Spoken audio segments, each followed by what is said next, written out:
The board? All right, then I'll close the citizen input section of the meeting at 7:31.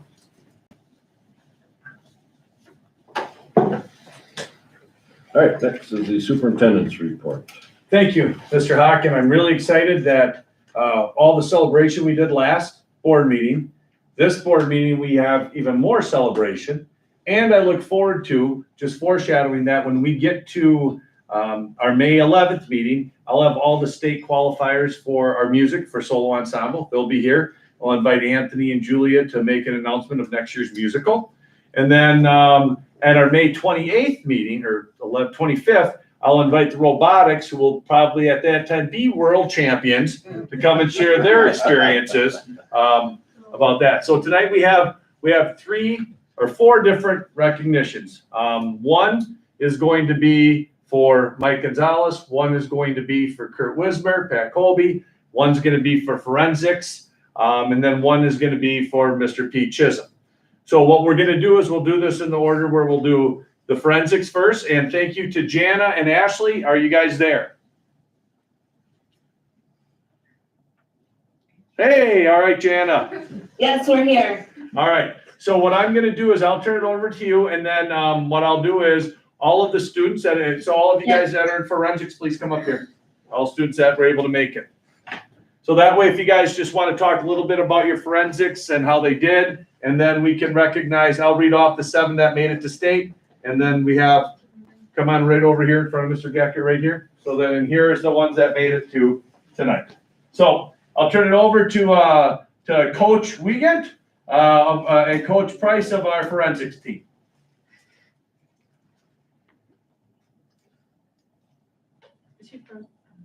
Are you there, Jana? Okay, I'm Yeah, gonna give give this this a a shot. I'm waiting to see if Ashley's ready. All right. She's ready. I don't know, can you guys hear me? My internet keeps breaking up a little bit on my end. We can hear you. Yes, we can hear you. All right, just a little delay then. So we had a great season, coming, back from the virtual COVID stuff. We had 13 students compete at our first meet, and 12 advanced to the second meet. And at that second meet determines our state qualifiers, and we had 7 students go to state this year. And 4 chose to compete virtually, mostly because of the band trip. And 3 were in person, and we had excellent shows of silver and bronze medals all around. So we're very proud of our students. We're excited for the team and interest we're building in forensics, and the learning and the camaraderie along the way. And I think we're all excited to do more next year. Thank you. And then what do you want to add, Ms. Wiegand, Coach? Not too much, just, we're just really proud of the kids. A lot of what they do in forensics is on them. They practice with us, their coaches, usually around once a week, maybe a little more as it gets closer to a meet, but otherwise they're doing a lot of work preparing on their own and, building some really amazing public speaking skills. And we're just really proud of them for stepping out of their comfort zones and doing new things. So then at this time, because in forensics, you don't need somebody to introduce you. You take care of that yourself. So if you four would just if you'd introduce who you are and talk a little bit about where you excelled in forensics. We did group interp together. We did Well, who are you? Ellen Gatch, Lee Gatch, yeah. We did group interpretation together. Yeah. We did a twist on the ant and the grasshopper, and it was about capitalism. Yeah. We got silver. Yeah. I'm Jaden Pickett. I did poetry for my forensics piece. I got all my poems from the book Paint Me Like I Am. The basis of my poetry was based around the ups and downs of life, and I scored a silver. Well, my name's Elizabeth Schneider. I did prose. I got a bronze medal, and I don't know how to explain mine, but mine was the ups and downs of dating, I guess. Well, excellent. So what do you guys most enjoy about forensics? I like seeing other people's performances. Yeah, and we gotta do it together, Yeah, I enjoyed that because cause we live together. yeah, Oh, and That last name is coming. I like seeing my progression over the time from the beginning to end, because when you first start forensics, you have to piece start piecing your whole like story together, and I like seeing how I progress throughout time and seeing it finished. Yeah, I just like seeing the different people and how they presented the pieces and how I, like Jaden said, progressed over time. Awesome. Does the board have any questions or anything you want to know a little bit more about forensics? Part of the whole deal is they have to enjoy public speaking, so this is the only group that can't say I don't want to talk, so this is awesome. Well, I have Oh, one. there you are, Ashley, too. I had, over the years, one of the words that always makes me smile with forensics is farrago. And I have no idea what that is. I've asked before and I am told and then I forget about it. So if one of you have done it or know what that is, I appreciate an explanation. I kind of know what it is, but I don't think any of us have done it. I did it for public speaking that Mr. Dietrich taught was it last year? Holy crap, yeah, last year. It's kind of like, you take a lot of like pieces and then you put them together to fit under one theme, and then you have transitions in between each piece that you have to memorize. So you're able to like read the pieces, like I think mine was about Gen Z maybe. So you read like a piece and then you have to have your transition memorized and then you can read the next piece. And it all follows, like, it's supposed to like come together as like one piece. And poetry and prose are similar to that, but with farrago, you can do poetry, like You normal can mix stories. You can mix them. With poetry, you can just do poetry, prose, you just tell like a story sort of thing. Mhm. Or many stories. What grades are all of you in? I'm in 10th grade. I'm a senior. I'm a freshman. Freshman. And we'll see lead back when we look at our top tens and other academic lead winners. Yeah, Such that. Wonderful. Nice job. Yes, congratulations. Yeah. Well, Excellent. So any closing words, Coach Wiegand or Coach Price?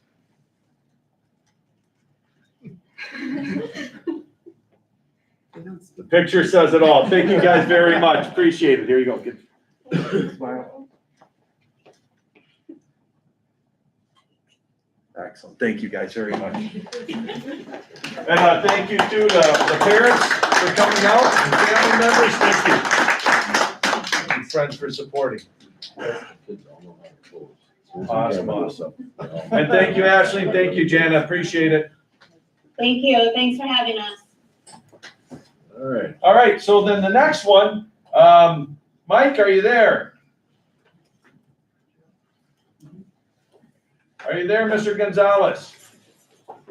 Yes, I am here. I'm a little bit slow to the draw here. All right, so hey, thank you guys very much. Have a good one. All right, Mike, if you want, just want to give a shout out. Thank you for your leadership and being one of 17 co-fellowships in administration. It's a big deal. It's very much, it's an honor in our school district. And I just want to say on behalf of myself, the Board of Education community, we're very proud, the pride that you bring to Bessie Allen, to your staff, and to our district and yourself. So thank you very much. Don't turn off though yet. So thank you. So at this time, you want to just give a little feedback? I mean, because getting the co-fellowship, you don't just put your name in there and then they vote on you. There's a lot of work and the information that you put forward that really helped you to earn and separate yourself to become a fellow winner this year.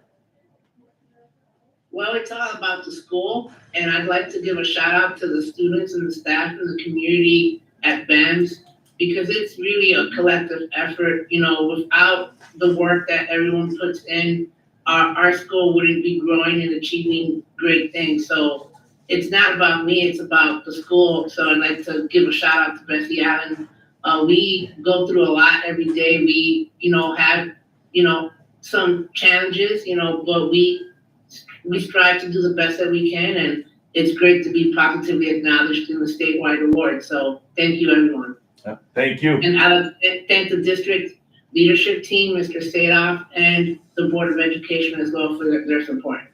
Excellent. And also, so with that, Mike also gets a $6,000 grant for Bessie Allen Middle School. So we're excited to see how you and your staff are going to look at using that to enhance even our middle school even better. And yes, it's very exciting, and I can't wait to collaborate with our staff to see how we're going to use that money, but I'm sure it is going to be 100% for our students. Excellent. Does the board have anything that, any questions or information from Mike since we got him up? All right, well, thank you, Mike, very much. We appreciate you, man. All right, and so currently right now, don't have, Kurt's not here today. He's actually, tomorrow, he's going to be going to Envision Greater Fond du Lac with his Incubator EDU Comma team. They're winning an award for partnerships with Incubator EDU. But I just want to give a big shout out. A while back, there's a new award for Eastern Wisconsin. It's called Excellence in Education. It was developed by Dr. Brad Ebert from Kiel, like the Shining Stars or Golden Apples, and I was part of that committee. We had over 600 different nominations. And it was similar to the COLE, but not quite as in-depth. Once they got nominated, they had to write a 500-word essay. So Pat was one of the finalists, and he was recommended for not only what he does to enhance, and it was about relationships with about what he does in school, but also how he really worked to found that ice fishing team and how that's really been a great community development and gives kids so many opportunities. And then Kurt talked about what Kurt does. And in the press release, you could see all the different things Kurt does. And then Samantha, are you there?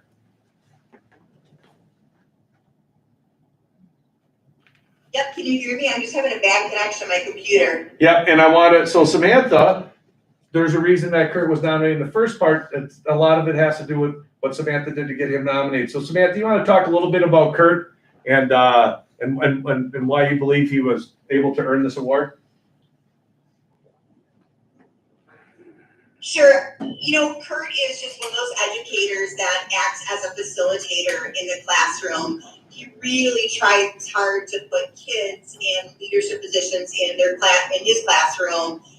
And it's a great process to watch, where he's not a person who's just going to stand up in front of the classroom. Just so many different opportunities for kids to problem solve, for Mr. Sadoff, myself, and others who've been in his classroom, whether it be for the 8th grade staff convention, where they're coming up, he'll give them the skeleton, the guidelines, the things to follow, but just the creativity that kids are able to have to come up with their businesses. And then when you see how far that can come from 8th grade to incubator, he just does a great job. He and Doug, for our business education department, have been able to have a ton of students every year earn certificates for Act 59, which is where they are dual enrollment students. They are able to have kids earn certificates that will help them for life after high school. So an example of that is if they take Computer Essentials 1 and 2, that Kurt works with them to take the exams for these programs, and then they're able to get a certificate, and then again, the dual enrollment. He just, the opportunities that he provides students and supports our staff is huge in our district and our school. Everything from Oriole TV to our school store, which has grown tremendously because he supported students and allowed them to have some different opportunities. I could just go on and on. I'm just very blessed to work with him and have him as a part of our high school community. Thanks, Samantha. So, excellent. So, and also Pat, and I'm excited there's more that were nominated that didn't get to the finalist stage. And we were, I think, 17 of the 29 schools were represented that are in this consortium, if you will, or 19 out of 27. So I'll be going, and Kurt will be going to, I believe it's that Saturday, so the 9th, or maybe it's the 16th in Kiel, and he'll be earning that award. It'll be on Channel 5, I believe, so it'll be cool. So the inaugural event, and we are fortunate that we had 2 make it to the finals, and one that was one of the award recipients. So good job, Kurt, and we'll give him big kudos tomorrow too. And then finally, a few years, last fall, the School District North Fond du Lac has started a new tradition where we recognize people in the community that go above and beyond in service for our community, for our schools. And we've had the past winners for the Oriole Nation Community Excellence Award have been Joe and Robin Miramonte, which were the first family of Oriole Nation and did a lot with music, parents, and I just saw Joey's driving for softball tonight, so still keep involved. They were the first ones. And then, if you remember, in January, we had Louis Painter, who's one of the most selfless giving people that helps out. He's probably one of the, he'd be our next staff member if he let us pay him anything whatsoever, but he just does an amazing job, and he won that award. And I know his celebration went well into the evening at Joe's Fox Hut that we weren't able to get because we had more. So to Louis for that. And our third, so I'm also working on a plaque that will go up in here that will have this award and then names of all the people that earn it.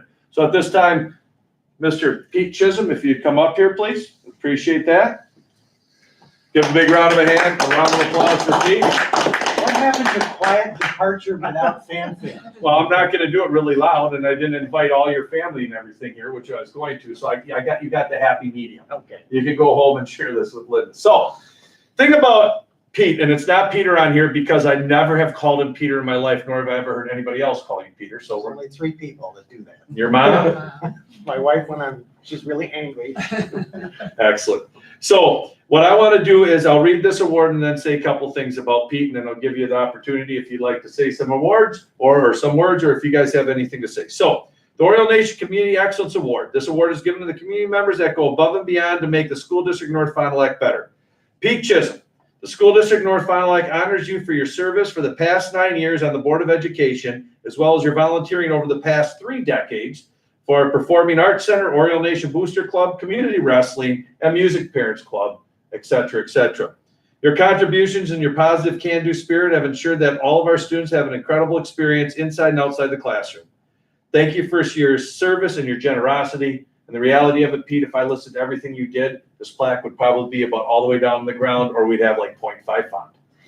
You have been a rock in the 9 years that you've been here. That I don't believe that PAC would exist if it wasn't for your leadership and how you got out there and shared information. Over the past years that I've been fortunate enough to serve the board, it's been a pleasure before you were president, then when you became president.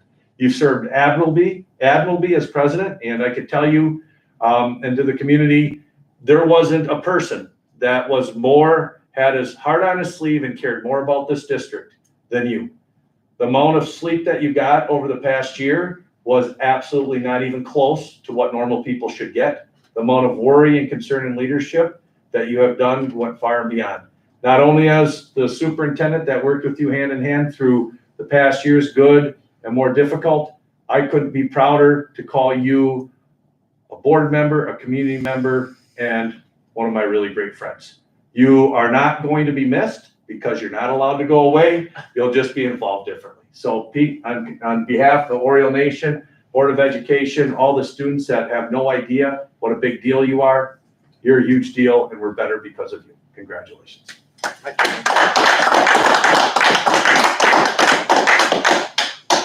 I'm humbled. Thank you for that. Thank you for your kind words. And, aside from my service on the board, which, was a self-inflicted injury, right? I decided to run. Some of the other things that you mentioned, I guess I had forgotten that it's been over 20 years in the theater. But I really enjoy doing that. I really enjoy giving students the opportunity to showcase their skills in the tremendous facility that we have, and help to continue maintaining that. So I've been down supporting our rental consumers this week. The St. Springs is in the house, getting ready for their big musical. So place is going to be pretty busy. But I appreciate your kind words. So thank you very much. Thank you. Anybody else have anything as we're putting on to Pete? Oh, Pete, I touched on a little bit last month, and it's just been a pleasure for me too.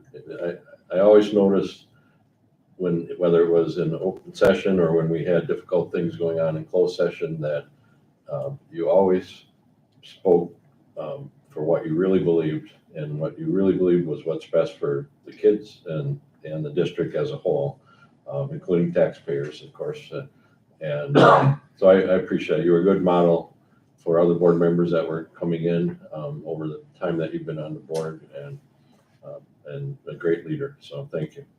Thank you, Steve.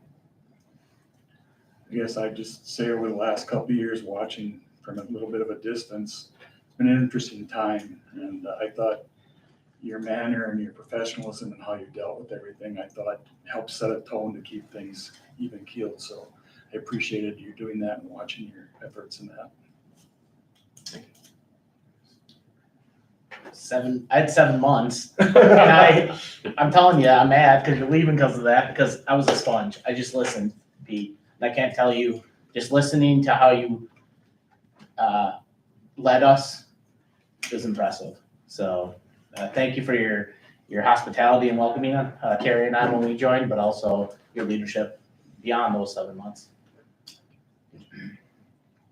Leadership has always been wonderful. I'm gonna cry.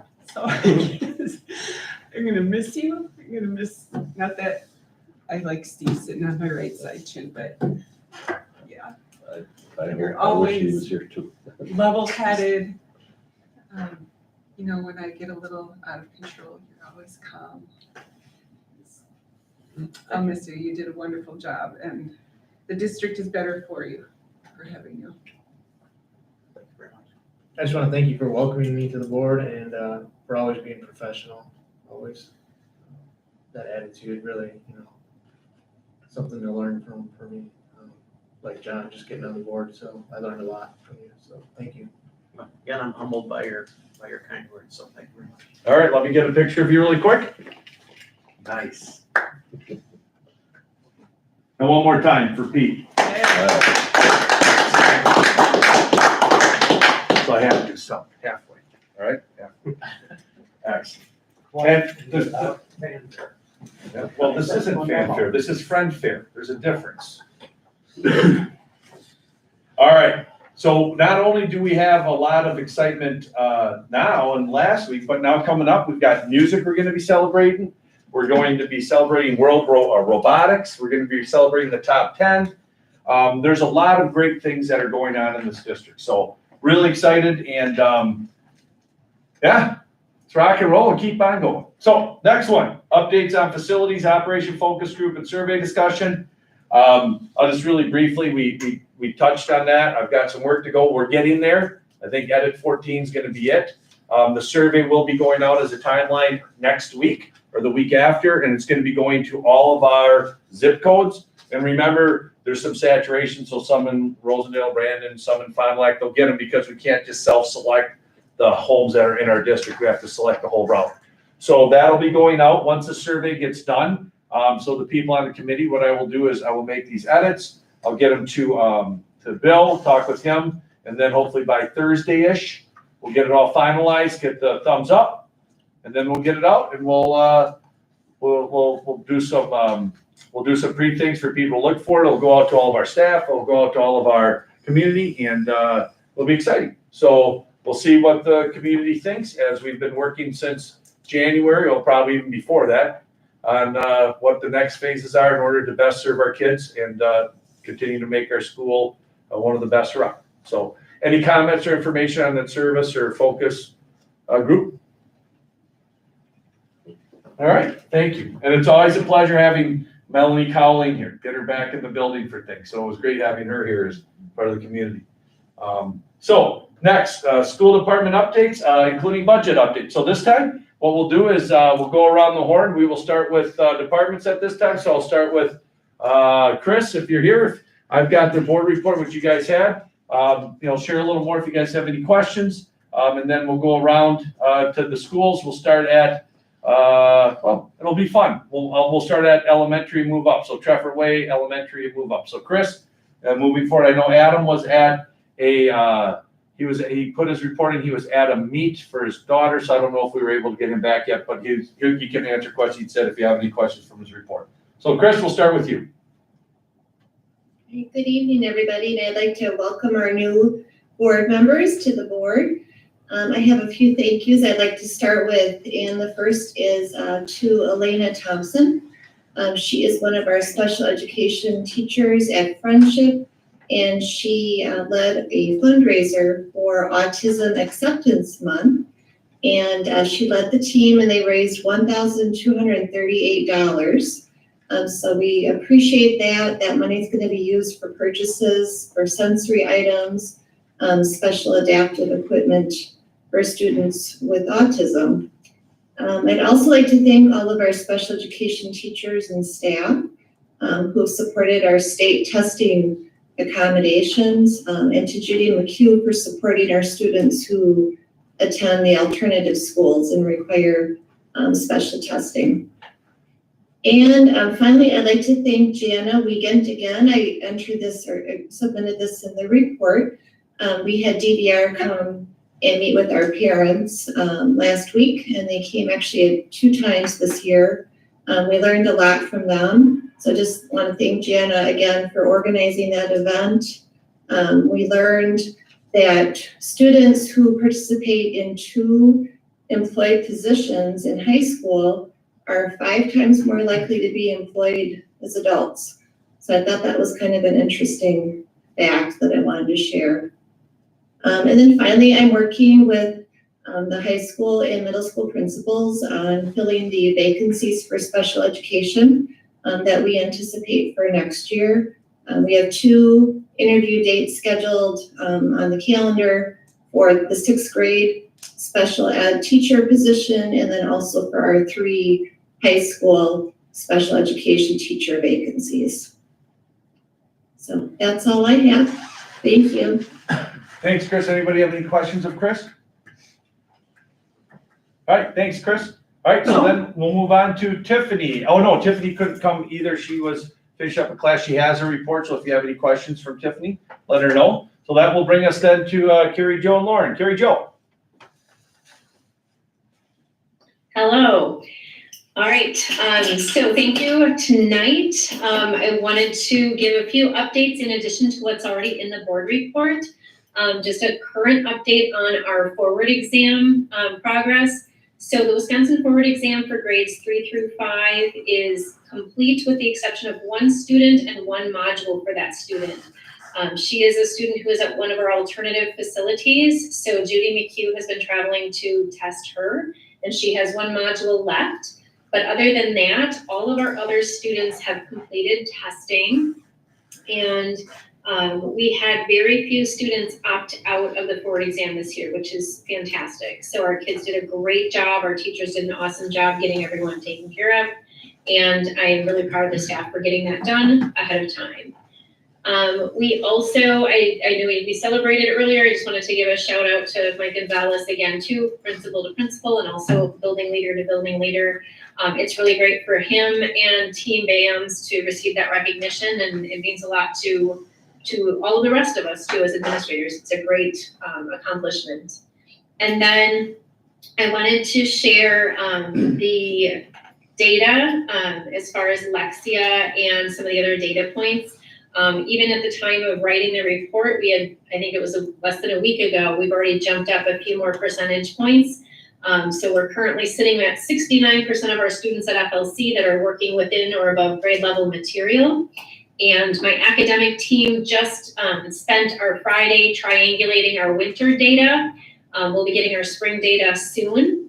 But what that involves is we look at our FNP, our Fontes and Pinnell benchmark scores, which is when the students are reading text to the teacher and answering comprehension questions. They will look at fluency and accuracy. So that's one data point. Our second data point that we look at is our Lexia data, and then our third data point is our STAR data. Each of those STAR acts as our screener. We do that assessment 3 times a year as well. So when we're looking at that, what we're looking for is, are we seeing similar data across multiple assessments, or are we seeing differences when we do different assessments? And what was really helpful for us is we were able to look at our students again to see where that overlap is.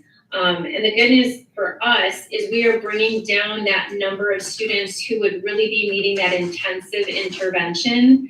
As I mentioned at the start of the school year, if we would have not taken any action other than just regular classroom instruction that we've had before and not been intentional with some of these improvements, we would have had more students needing intensive interventions. But with what our classroom teachers are doing in that instructional area, we're now looking at just 7% of our student body, our entire student body, K-5, needing that intensive intervention. And so when we think about what an equitable multi-level system of support looks like, and I know this is education jargon, but just to give you an idea, there's a pyramid. And so when you think about the universal or the regular instruction, classroom instruction should be meeting the needs of 80% of our students. And then roughly 10% of our students are going to be accelerating or enriching, and about 10 to 15% of our students are going to need some additional support. So this 7% of our students is well within that range, which we have not had that before. So really excited about that, that data point, and we're going to keep working on it, but it's very encouraging, and I'm proud of the teachers in that space for ELA. So then we're going to be doing the same thing for math. Right now, again, Lexia is the program we're using for reading. We don't have a similar program for math where we can get that day-to-day real-time results. But we do have data walls that we have for our Bridges math, which is new to us this year. And we will be doing a data dig. We're going to be looking at our winter to just kind of test our process, and then we'll look at our spring data again. So I will be able to report when we have our end of May board meeting. I'll be able to give you our end of year data for literacy, even though we're still going to work on it until the school year ends.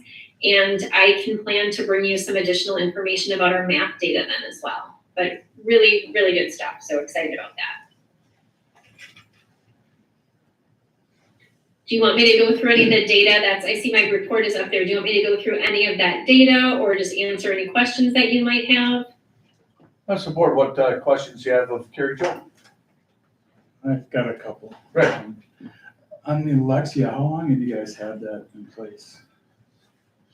Yeah, so we started a pilot of Lexia last in the fall of 2020. So we initially started with about 8 students that we were looking for a targeted intensive intervention, and really found that it was something that the kids were responding to quickly. So I was able to get a free pilot for our whole school. And so during the fall of 2020, the friendship staff was involved in some professional learning and some webinars. And then in the winter, we rolled that out to all of our students. So this school year is our first full year of implementation, doing it to fidelity in terms of having the students meet a certain number of minutes, following through with some of the other things like the skill builders or like the Lexia lessons, things that are part of the program, and really doing it to its fullest.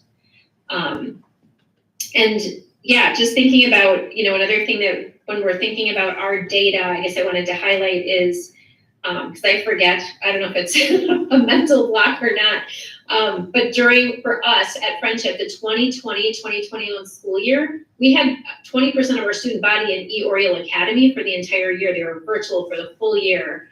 And we spent, a good chunk of the start of the school year with our kids in a blended format where they were coming to school just a couple days a week and then doing some online learning. So again, just seeing that difference, like how long for some of our kids it's been before they've actually been in the school year if they chose that Oriole Academy last year. We're excited.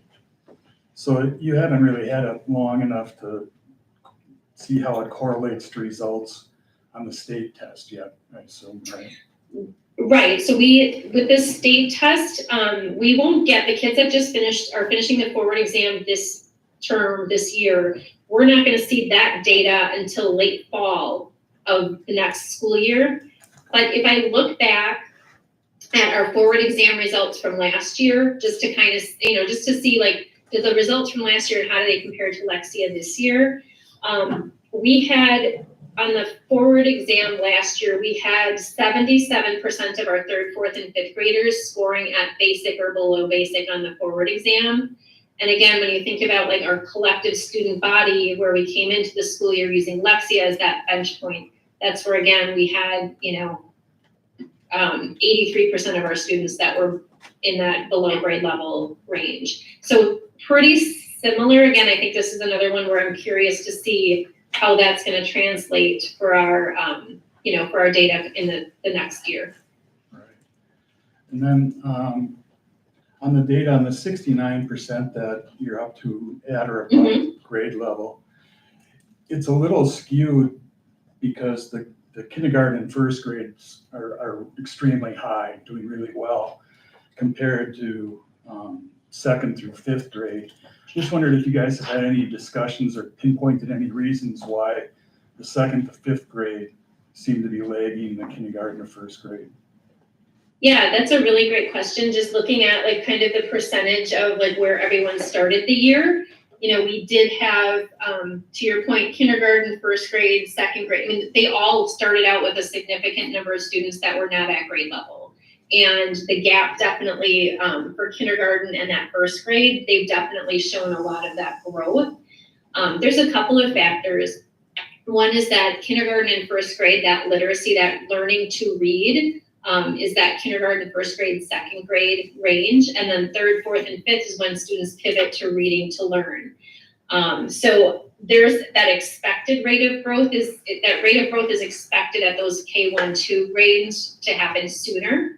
Another thing that specific to our students and our data right now, so kids who are in grade 2 this year, they were in kindergarten in the year that COVID struck, so they did not get a full year of in-person learning. And again, 20% of our student body in each grade level was online last year. And not just, we had great teachers in the online format, but for some of these kids, they hadn't been in a school. This is their first, for a long time. So dealing with the social, emotional, and some of those other things definitely is a factor. I'm not saying it's an excuse, but it's a factor.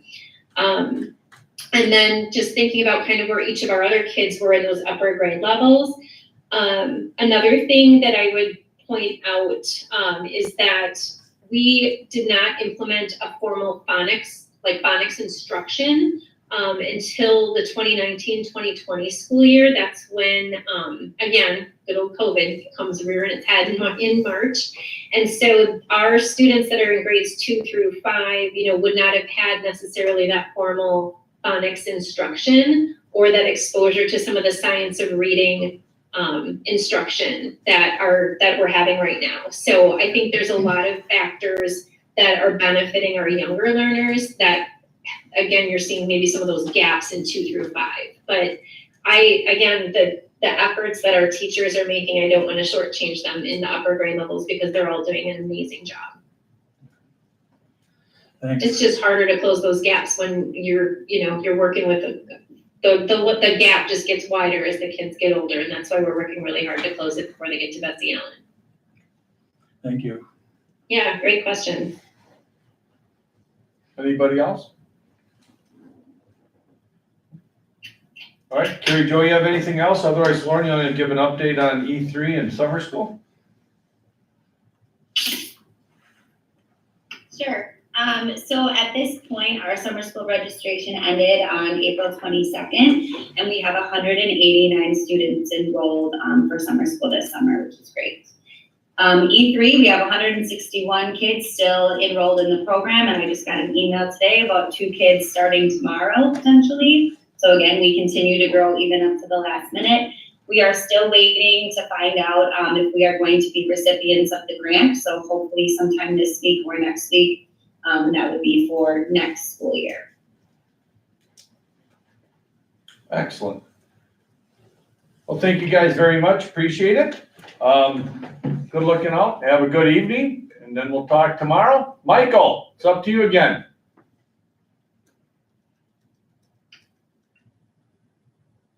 Hello once again. Just real quick, besides what was reported on the BEMS Board of Education report, we're having an event on Thursday called Thinking Cap Thursday. And what that is Mr. Mickey, Mr. Hughes, and Mrs. McDowell, the Oriole leaders, came up with this canned food drive. Students get to wear a hat for the day if they bring some sort of canned food donation.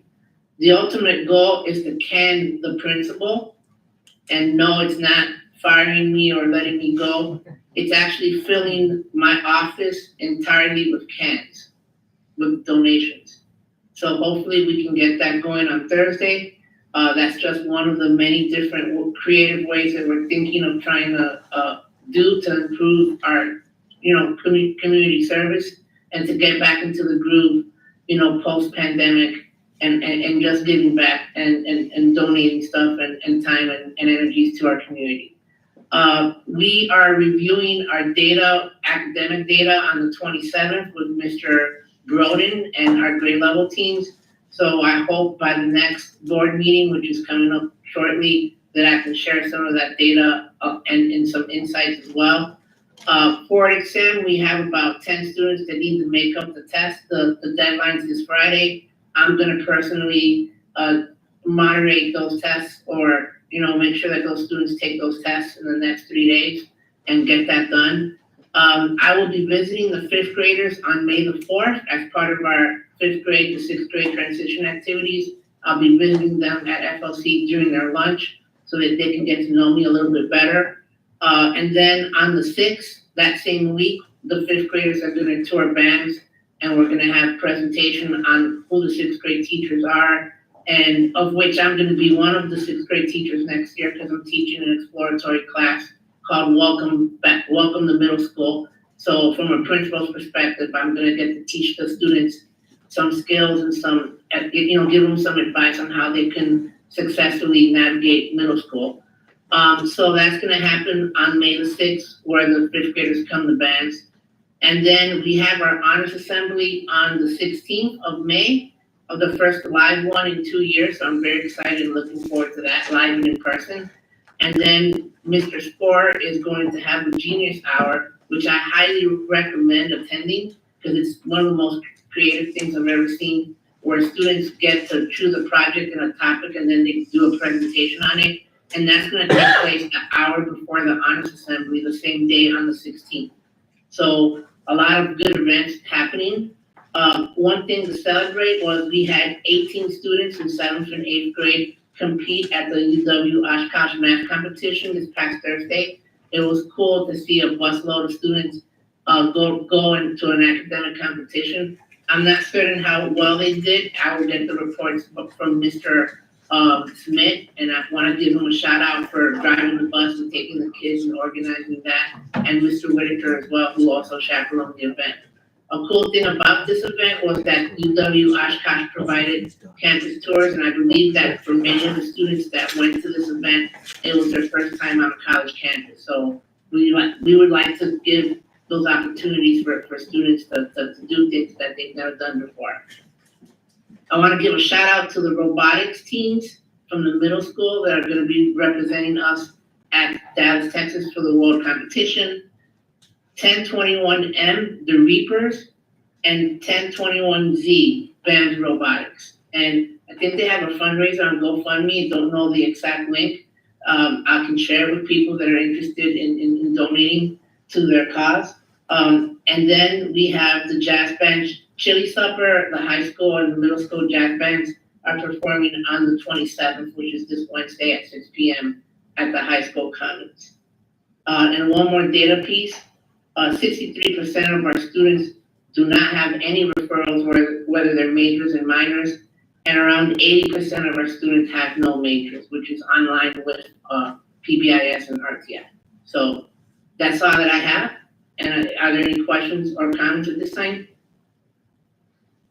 Any questions for Mike? Okay.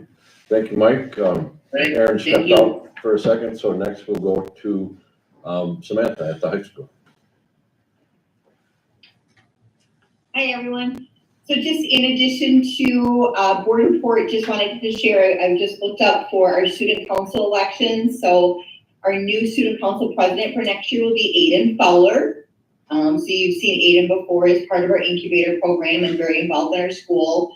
Vice President for Student Council is Nate Gint for next year. Treasurer will be Natalie Wolf. Secretary is Leslie Aguirre, and then the historian for the Student Council will be Makai Ackerman. Their Student Council constitution was just reviewed, and they submitted it to me and reviewed it, and that will go into our handbook as it always does for this summer. And there's a lot of changes coming with our handbook that you'll see this summer. One of the things that the Student Council group has recommended and put in their constitution is that all members' leadership will be under the co-curricular handbook guidelines. They felt that they needed to be at this level of expectations, the same as our athletes. So that is new for Student Council. And then a couple of the other things just to share. So, and I know it was on our social media tonight, but our softball team traveled or had a win, 10-0 over Plymouth. So congrats to them. So there's a lot of great hitting by our young ladies. Youth night for baseball is tomorrow night. So if you'd like to stop by there and see them. And then I put this in my board report, but just want to give a couple of shout outs. So Jen is doing a great job for us in the high school office. There's a lot of things that when you've been in roles for a while, you forget. And the person before her was in her role a long time. So there were several things that, just got taken care of. And we all have to remember, oh my gosh, Jen is new, but she's done a great job in supporting us. Our testing, we have this week for ACT Aspire.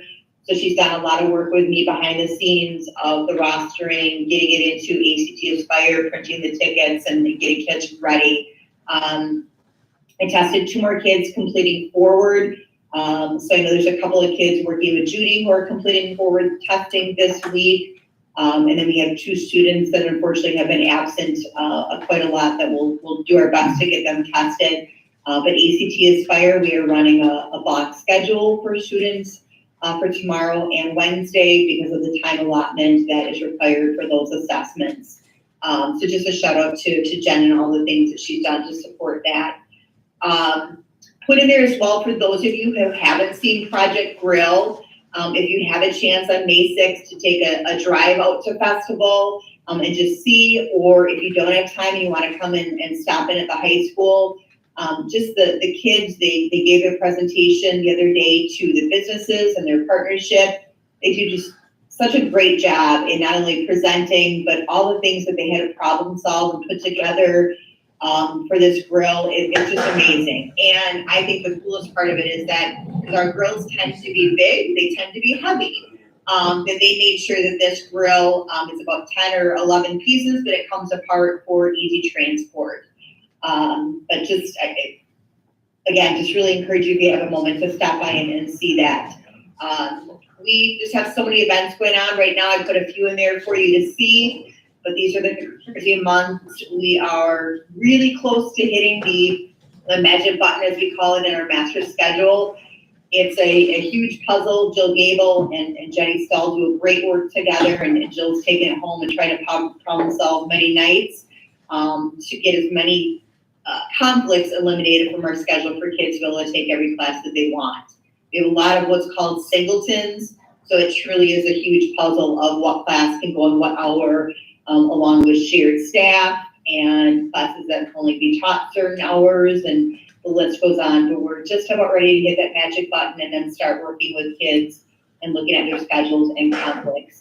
Our goal every year is to make sure when students leave for the summer that they have their schedule set for next year and they know what to expect. It just puts everyone's mind at ease. We are also working on summer school. So the next meeting, I believe, Mr. Staff, you said May 11th, you'll bring forward a couple of names that will be working at summer school for us. I'm really excited to have a former student recommended who is going into the math field, that he has agreed to support students in math this summer. So I think it's going to be a great experience for him and a great support for our kids. So we'll share that with you, and we're working on that document. Of course, we'll have to wait till second semester comes around, and fingers crossed that we don't have many that need summer school.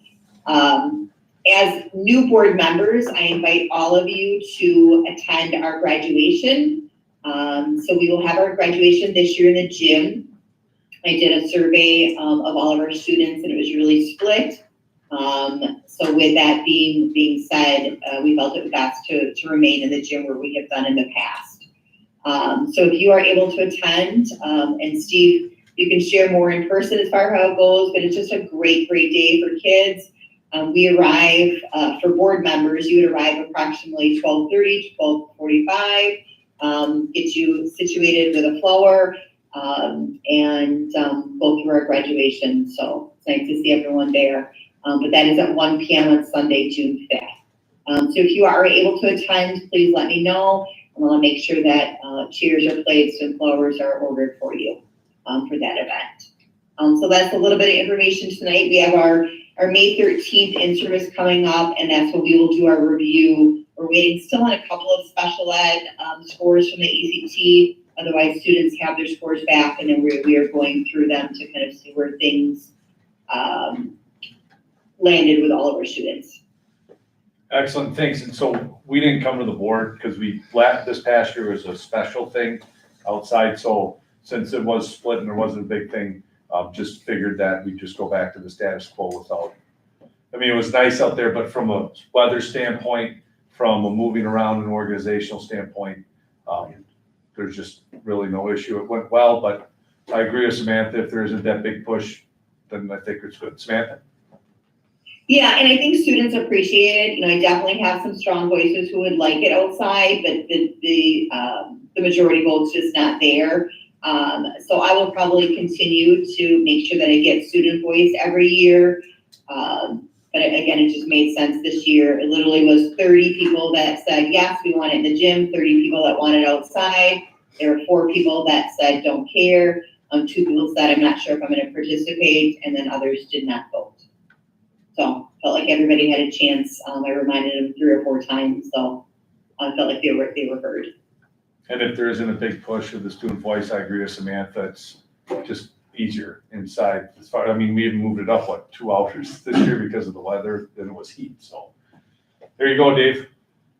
And if we would have had it outside, we would have never known you could stand a soccer goal end to end. That's right. Oh, I remember the students? Yeah, that's interesting. Cool. Anybody? Yeah, I just have one question. I heard you mention the ACT results are in. Is there, at some point, do we get like an overview on how those results turned out? Absolutely. Yeah, well, like I said, we'll review them May 13th. We haven't gotten all of our student scores, but, you know, definitely, I've asked, you know, Adam as our DAC as well to kind of put some of that data together and have a conversation with me. Great, thanks. Yeah, so what happens is you're gonna realize this too with John, Terry, and Rick. We're gonna get data for our Ford exams, for our ACTs, for other things and or report cards. As administration, we sometimes will get that information earlier, it's embargoed, because there could be something wrong or people. So even when we get that embargoed data, I'm not sharing it with you. We just make sure it all gets right. We check it all out, and then it gets released to everybody. And then we give you a heads up when all that is and have stuff prepared for you. Would there be a way to get at some point a schedule, like for the year on when those things we can expect those things? Sure. Sure, one of the things just to share with you, so the ACT Aspire, and you know, I wish I knew the answer why the state keeps doing this to us, but probably some of you remember when students at the high school used to take the WKC. You know, then the past couple years they switched it to the ACT Aspire. This is the last year now of the ACT Aspire. So once again, they're switching it on us. So it makes it really hard to compare apples to apples, but I know, and I touched base with Adam regarding this, I still have not had any information as far as what the state, if they made a decision on what they're choosing for the freshman and the sophomore assessments next year. It won't be the ACT Aspire, unfortunately. They will, you know, continue to use the ACT. I think there's a question every year. Many of the colleges have gotten rid of the with writing component, and Wisconsin is still doing the ACT with writing. So we'll see if that will happen. But once we have that, what's going to happen next year, I'd be glad to share that with you. Thank you. Mm-hmm. Hey, and then Samantha, Carrie Jo, and Mike, what should we shoot for the handbooks then in the second May meeting? Do you think that's reasonable, or do you want the grace until the end of June? Think about it, we'll talk tomorrow. Just throwing that out there. I was kind of thinking of the meetings and stuff coming forward, and what that could look like. So just FYI. I'll add it to the agenda for tomorrow. Sounds good, thank you. Anything else for Samantha? All right, thanks, Samantha, appreciate it. Yeah, and weird why some seniors didn't come to school today. Weird. Yeah, it's weird. Yeah. All right, thank you. So then. Just so the board knows, we do not have a senior skip day. We have a senior class trip. So this day causes the dean of students and myself great angst because we have kids who are over their days of parents being able to call them in. So I really try to put it out there that there is no such thing as a senior skip day. And yeah, obviously we need to continue to work on that message. So. Oh, yeah. And we had caps and gowns being handed out today during lunches, so. Excellent. All right, so then we have two more departments. Dave, what do you have to update? Anything here? And then we'll go to you, Maria, for the budget update. My group's doing really good, keeping things very clean and safe and everything. We're starting to get outside a little bit, keep prepping for graduation. That's pretty much what we're into right now. How's the staffing going? I know you were having some ups and downs there for a while. We're short a person right now. We actually have a student helper who's working about 3 hours a night, and we're just wiggling along just to get through the year. But everybody's been really chipping in and helping out in all the buildings, so that's been really helpful. Excellent. Yeah, and you've done a great job with your staff filling in where we need and also outside trying to get everything ready and set for sports. Yeah. Yeah, so this week's gonna be pretty, not only do we have baseball and I think softball tomorrow, baseball for sure, but then we have track, we have a quad tomorrow, then we have county. I think we have 5 or 6 teams coming for the county meet. So a lot of stuff going on. So excited to have our kids have an opportunity to play at home and to showcase what they're doing. So excellent. Any questions of Dave other than that? All right, Maria, I have your budget update up there, and if you want to just, we had provided this to the board last week. I gave it an update, but if you want to just give an update, you will be coming with a budget adjustment, if you will, in May, and but this is just a precursor to that, and then also projections for next year, which we've talked about also when we looked at going at a possible operational referendum and why that would look like that. So Maria, take it away. All right, and if you have any questions along the way, let me know. But first I have the 21-22 budget update, and it looks like we have whittled that over $1 million deficit down to about $320,000 deficit. We did have some additional revenue that came in that happened after the budget was set, and a few surprises from the governor. We had we did qualify for high poverty aid. We got additional special ed money, additional special ed aid and additional flow-through money. So that's really helpful. That will actually help decrease the transfer that we do from Fund 10 to Fund 27. So that will help. But the revenues are pretty much set. I'm not expecting anything more in revenues. The expenditures are where things can still flux. And most of that happens usually with our deductible HRA. I really don't know what that number is going to be until July when we get those final June numbers. But like I said, our deficit is looking like it's going to be about $320,000. I will come at the second meeting in May with a formal budget revision, like I do every year, and that just sets us up for a good estimate of our state aid for next year, because they base our next year's state aid on this year's budget. So that would be, and I just put a note on there that if we are at a $320,000 deficit, that would put our fund balance at about 16.78%. And again, I'll have better numbers for you next year. As it gets closer to the end of the fiscal year, things obviously tighten up and I can give you better numbers. So any questions on 21-22? Okay, 22-23, I did make some assumptions in there that resulted in about an $833,000 deficit. We are getting no state aid or new state money next year.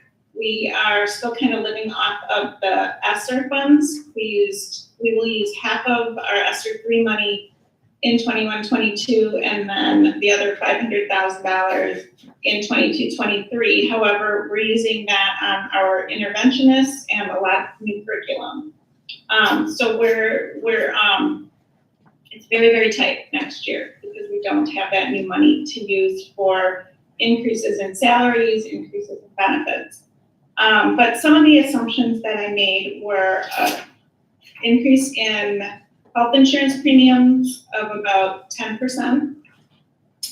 We are looking at self-funding, so that number could swing dramatically and to the good. So we will have more information on that as we get closer, and we've just started that process of just investigating to see if this is a good time to go self-funded.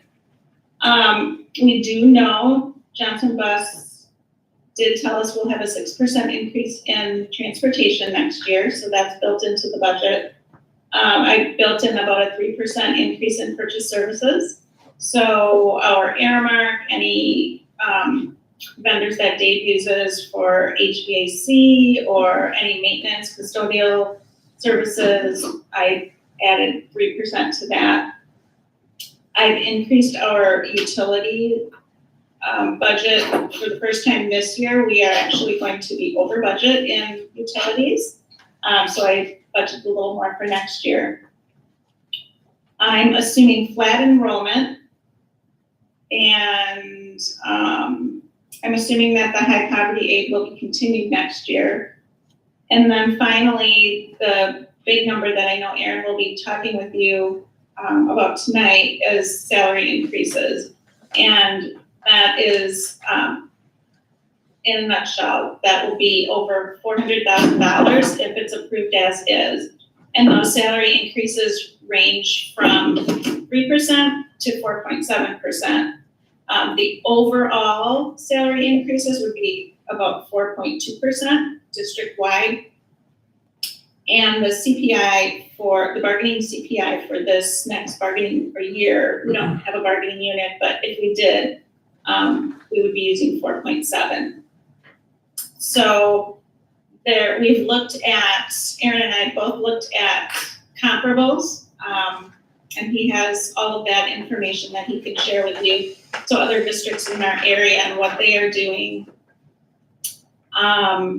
We're also considering raising the base salary for teachers from $40,000 to $43,000. So all of these things we're trying to do to remain competitive, and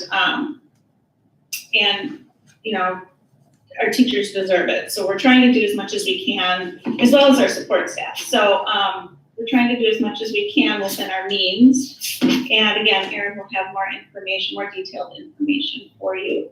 And I'll just, if you have one, you know, within our means, we're looking at deficits. There's, you know, that's why we're working operational referendum. I mean, there's just some things in with our fund balance, we know that that's for a rainy day where things aren't going so well. And, you know, our representatives told us flat out also, we're not gonna give you any more the next few years because you're getting all this federal money. Well, we know that's a cliff. So they're aware that that next biennial budget's gonna be a real big deal too. So a lot of these things are working together, but as Maria said, and I'll share with you later on, you know, there's an element with our administrators, our support staff, our educators, certified staff, where we're at a point in time where there's a lot of businesses that are doing things. We're not even competing with Fond du Lac, Oshkosh, Lamar. We're competing with Menards, Quick Trip, all those different things. So I'll explain more there, but I think when we look at this as a business, we look at what we need to invest and where we need to take some mitigated risk. I think investing in our people is a big one. I'll talk to you more about that later on. So thanks, Maria. Keep going. That's all I have. So does anybody have any questions for Maria? All right, well, thanks a lot, Maria. Appreciate it. I was, this past week, I was in Elkhart Lake at the Superintendent's Convention, and there really is I mean, talking, we're not unique by any means. And if, depending on what is decided to go into public education per pupil, or if we have a revenue cap increase or whatever that is in the and so that would be 2023, 24, and 24, 25 years. There's a lot of districts that are hinging on a big investment in public education. Remember, there was an investment in public education, but it was to property tax and the lower property taxes that all went into the equalized aid. So this past year's, there has been, but that's where that's been. So it's a unique situation. The thing is, we're all in this together. I think there's many districts that are utilizing ESSER funds and different things. And plus you have economy of scale. I mean, we had about $2 million in ESSER funds over the past 4 years, where you have some of the larger districts that have had 15, 20 million. So they have different ways of utilizing resources. So I'm proud of what we've done. I feel confident where we're going. This is why we've built up a secure fund balance moving forward. We can't continually do this. We know that. So we have a plan of how we're going to address it. So thank you, Maria. All right. And then I just saw, hey, Meg, are you on? You want to give a quick update for the Trefford Way? Hi there, yes, let me turn up. Can you guys hear me okay? We can. All right, great, thanks. Yes, I snuck on for Tiffany tonight, so thanks for noticing that, Erin. If there's any questions on her board report, I'll just go over a few quick highlights. We are in the process, as BAMS is, of completing our board exam testing for all students this week. It will be completed on Wednesday. We have done a modified schedule for our students so that they can come in for partial days on testing days in a quieter environment. And that's been really well received by our students and our parents. So we're excited and hopefully we'll see a good return on that decision. Another highlight for you guys in our board report, and again, mentioning it as I did last board meeting, is we're really excited about our spring gallery coming up on May 10th. Invite anybody in the community and all of you board members to attend. It will be from 5 until 6:30. And we'll highlight our students on a school-wide theme of career fair.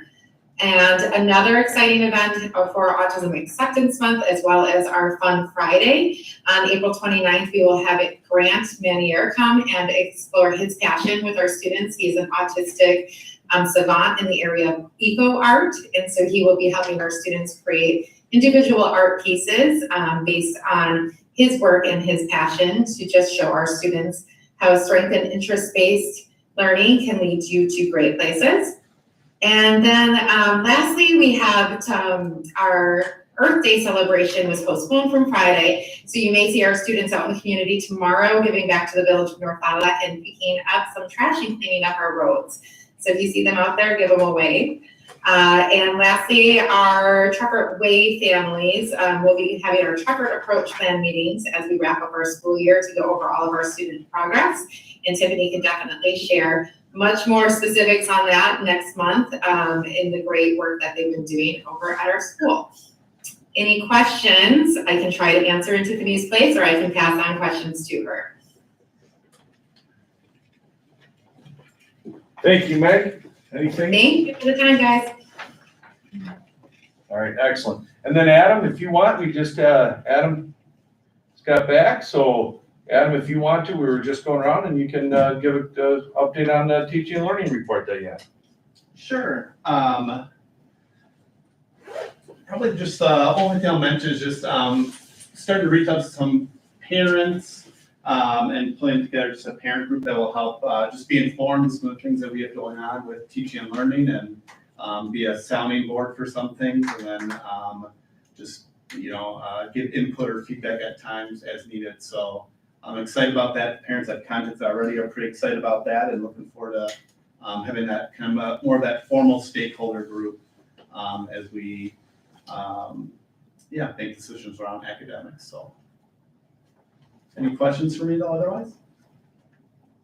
All right. Well, thank you very much. Before we close that section, is there any, as we're going through, any other questions or things that come to your mind from our different departments or from our buildings? All right.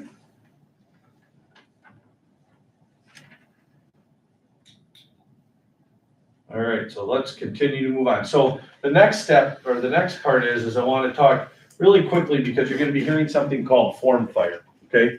So one of the when we start looking at the future of our district and we look at what costs we can control, how we can get a better handle on things, how we can maintain high quality benefits and pay for salaries and compensation, is to look at something called self-funded. And really what self-funded means is that whatever claims we have, we pay. Or when you have a fully funded, there's other things built in there. And when we look at fully funded, 4 main parts, but kind of 5. So when you go self-funded, instead of going out for bid and United Healthcare says we'll give you X for this amount of much per person, for family or single, or then we have the county health who we have right now, or we have whatever insurance company we have, they put everything together and then we buy that whole full funded. When you go self-funded, when we're working with the Horton Group, the critical part is usage. How much does your plan cost? How much and what services do your different employees go to? Okay, that's really what it is. And then the cost is 10% of what that is usually what our thing called a TPA. So when we look at self-funded, first thing you're going to hear is this went out last Friday. It'll keep going out. So all of our insurance eligible employees, and our insurance eligible employees are all of our staff that's employed at least 30 hours on an hourly basis or over 50% on a salary basis. Okay, and then there's family is after 70 or 69%, and after a certain amount of hours, it's also family for hourly wage. So when we look at our insurance eligible employees, they're all going to be getting this form fire, and it's coming from the Horton Group. And what it is, if you've ever been on signing your kid up for a youth sport, or even what we do right now when we start looking at registering for school, you have to do this, then you push a button, then you do this, then you push a button, you do this. So if you can imagine, let's say that we had a claim where there was a person who had a organ transplant. When you start looking at actuaries of what that costs, okay, that's a one-time deal. That's not going to be a need later on, possibly, right? So we know those things, but sometimes our actuarials, when they do all the things, they'll say, well, but you had this or you had that. So we don't really know, okay, like where all of our staff are at with usage, or how are their problems going, or do you have a chronic illness or an acute illness? What medications? All those different things. If we go fully funded self-funded, that's really important because that's the real data, because a claim is a claim is a claim. Okay. So that's, if you hear anything about that right now, that's what we're doing so we can get that data. Not so we know what Steve and his family are going through, or what Dave and his family are going through, what Aaron's going through. It's just so we can know what are we dealing with, what doctors are being utilized, how much things are costing, what kind of medical issues that are going on, so that we have an idea. Okay. So that's what's going on. That's a critical part of it. And just to say once again, it's confidential. It's not to find out who's got a problem, who doesn't. Because we know with insurance, like for instance, our RX, we find out like RX are almost like 50% of our costs. It's not that we're misusing RXs. It's just some of the people who have chronic conditions need some highly costed prescriptions. But when you're fully funded, you don't have options to try to get those at a different cost. Okay, you have to go with whatever that fully funded option is. Okay, we're going to find out that information that will then give us good data. So then the next part, and what I want to do is just overall explain the 5 parts of self-funding. Okay, all comes to claims, because really that's what it is. What we're doing is we're becoming a commune to say, hey, I hope I don't have any problems, but if I do, I have this issue, we're putting all our money together. I might need to get some insurance paid for. Hopefully I'm not in an accident. Maybe I do. It's a whole idea so that we have a sense of stability. Okay. And when we look at School District North Fond du Lac, it's about how we handle ourselves and what we do and the things that we can do either to make it have better health and wellness or not, or there's some things we can't control. It might be all these different elements that come together that make us our costs. So when we look at self-funded, there's 5 main things. Number 1 is networks. Okay. Do we go to Aurora? Do we go to Agnesia? Do we have a wide network? Do we have a small network? Right now we have one network that everybody has access to many different doctors. Can we look at narrowing that? We could say, hey, if you choose A, you go to Aurora doctors. If you choose B, you get Aurora and Agnesia. If you choose C, you might have more. So we can start looking at curtailing and really looking at our networks. And what we do is we go out and we find networks. Okay. So You might have heard of Fable, right? You guys have heard of Fond du Lac area Business on Business on Health. Fable actually has a network.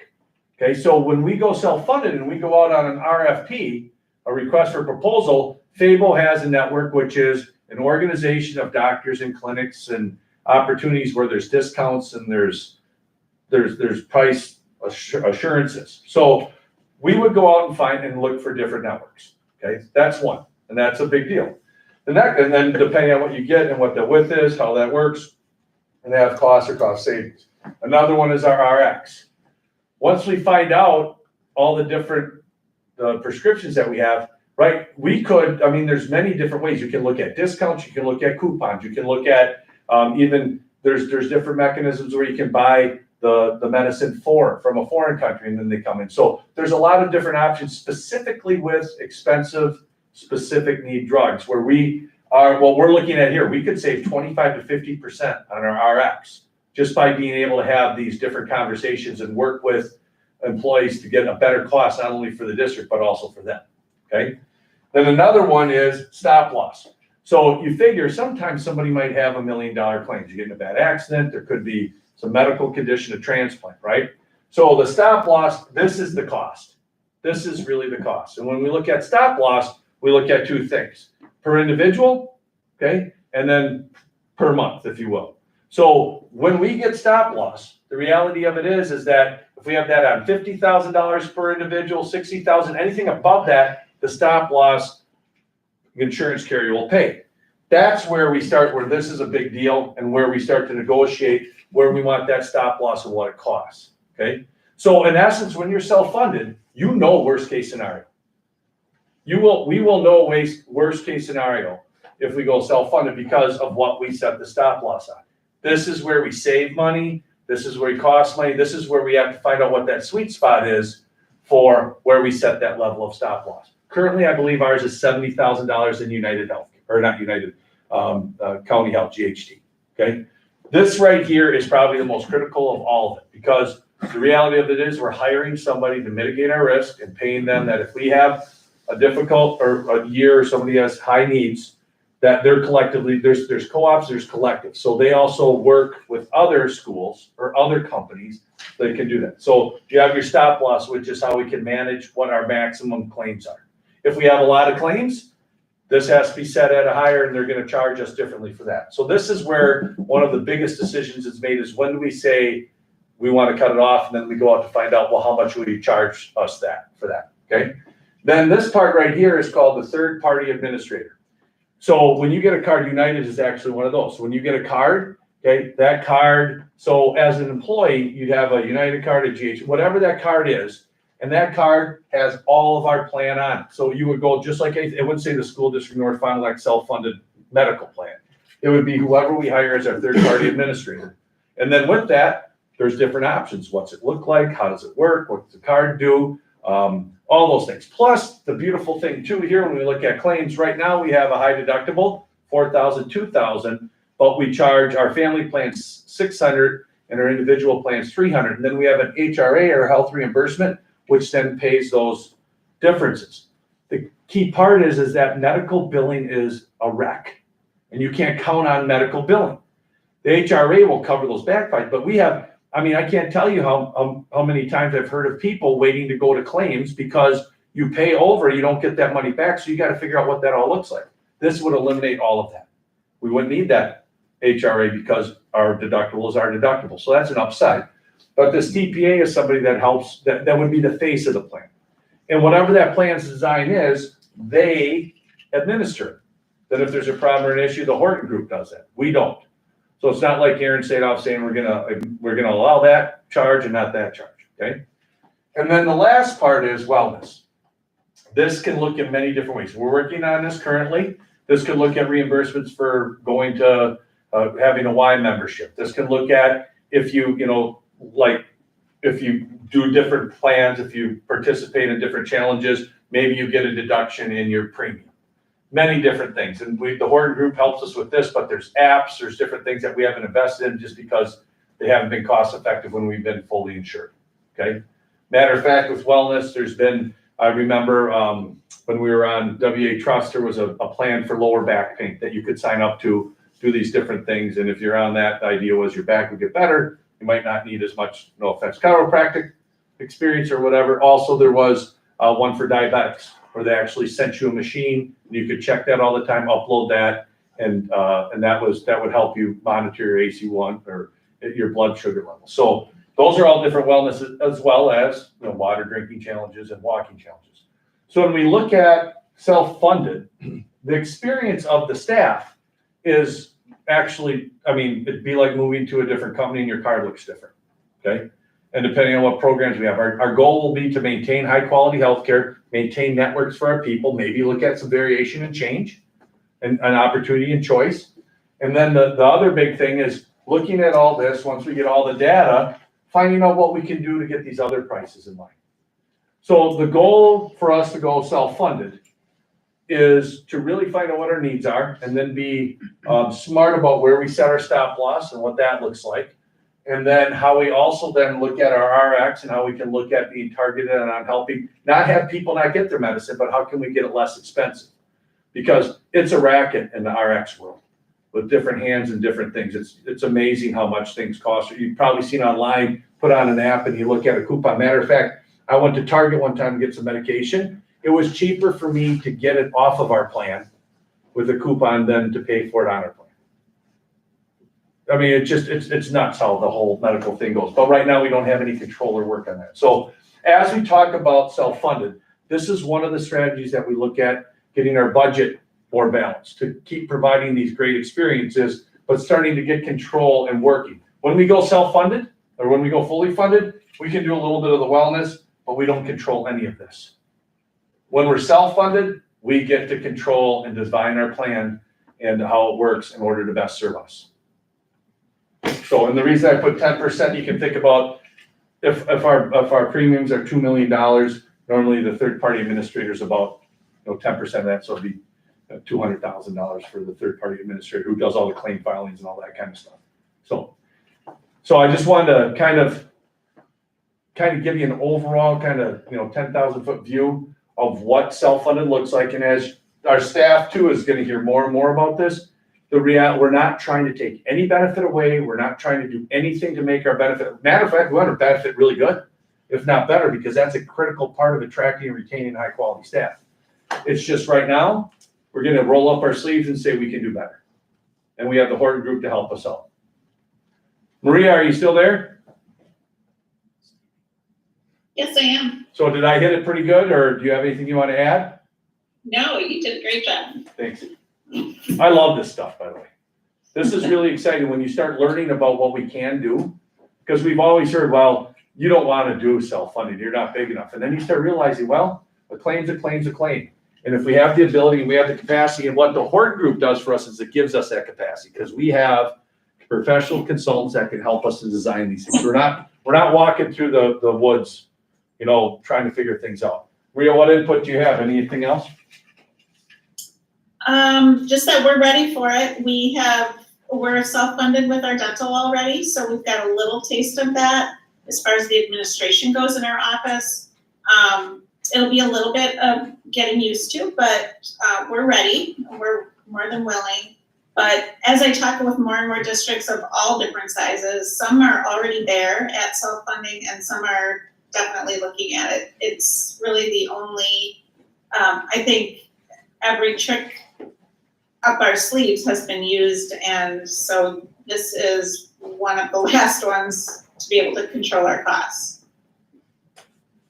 Any questions that you guys have as we continue down this road? Just a comment or two, I think, as you mentioned, the stop loss is the key. That just means at that point, we don't pay anymore. So we can't just go bankrupt because Correct. Something happens in a year or two. And then the other thing, I think from the individual employee standpoint, if I'm more in the casualty insurance end of things, but it's pretty seamless. It's similar to when we change from one company to another company. There are some new things to learn and get used to, but they can still go to a doctor, still have it paid at a very good benefit level. And, so it shouldn't shock anybody, and cause uproar in the buildings or anything like that if we would do this. And we'll be ahead of it. And, we start looking at what's important to us. I know that, some people utilize chiropractic more than others. We're stuck with whatever that plan says. If that's an important thing, we put those different parameters of how many visits are available. We set what an RX plan looks like and who we go with. We get to set, does our wellness check? Did you get 1 a year or is it 2? We get to set those different things based on what would work best for our employees. And here's the kicker. We're gonna learn about that from this forum fire. So we'll keep reminding people that is a critical part to find out how do we really use healthcare. So when we start to look at developing our plans, we know that information. But to your point, Steve, this change will actually make it, I would say, and it should make it easier for all of us. The HRA would be gone. So a bill would be a bill would be a bill. You get an EOB, this isn't a bill. The EOB goes to the third-party administrator, and then all of a sudden they apply whatever deductible or copay you have to do, and then you get a bill from the company, that's your bill. That hasn't existed in ever. So just that alone is a big deal. We can start looking at, health savings plans. We can vary things to meet the needs of our different employees and maybe find cost savings. And let people have choice. So there's a lot of upside and possibilities. The key thing is high quality, those networks and access to the doctors, and do it at a price that will make it so we can continue these great benefits and the ability to continue to increase pay too. Because I don't know if you know this, but inflation isn't any less this year than it was last year. And that's the 4.7 is not based on this year. It's based on last year. My only question, I think I've kind of asked this before, is more as to what is it going to take from all the people, you, Maria, versus, so I know Bonnie, Yeah. I know the Horton Group is going to help, but how much more work, if any, is it going to place on our employees? Maria, I'll first answer, then you add on. It'd be like if we were moving to a new carrier, okay? One of the biggest things that would have to happen is Bonnie would review, or whoever's designated, to make sure all the claims were our people. I mean, that's one thing they have told us, to make sure all those claims that we get from from the different providers are our people.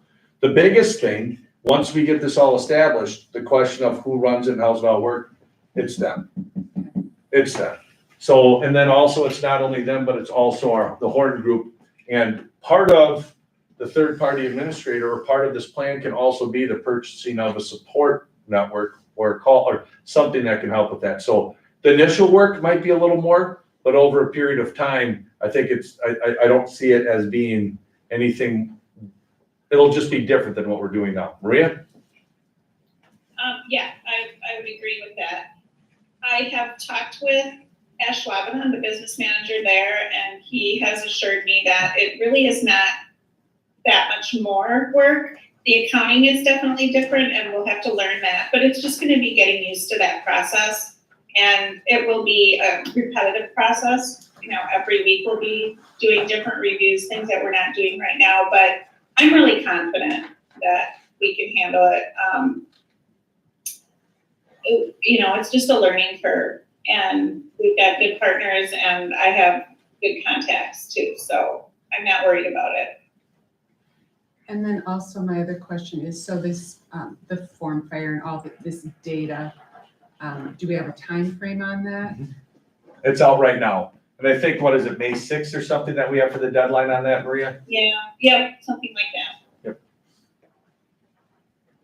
And then we'll see what our response rate is, and if we have to get more, we will. But this is the critical information that we're gonna need to truly know what we can project cost to. And it's amazing that, so talking with Tim and Melissa from the Horton Group, there's companies and programs that take that information, our past history, and do some really good actuarial projections.